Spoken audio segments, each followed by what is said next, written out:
In this Annapolis Sailing School KeelBoat Club video, you'll see several boats on a light wind night making the leeward rounding.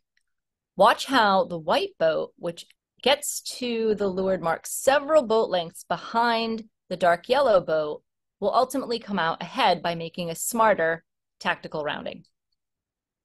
We've sped the video up, but remember the ideal is to go wide and tight so that you gain the inside like the white boat does over yellow. As the next pair approach, you see how pink started to do that, but didn't either slow down quite enough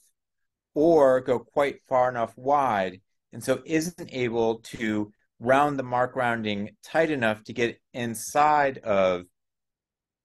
light blue, and instead has to sail further out and around. In the next pack of three boats approaching,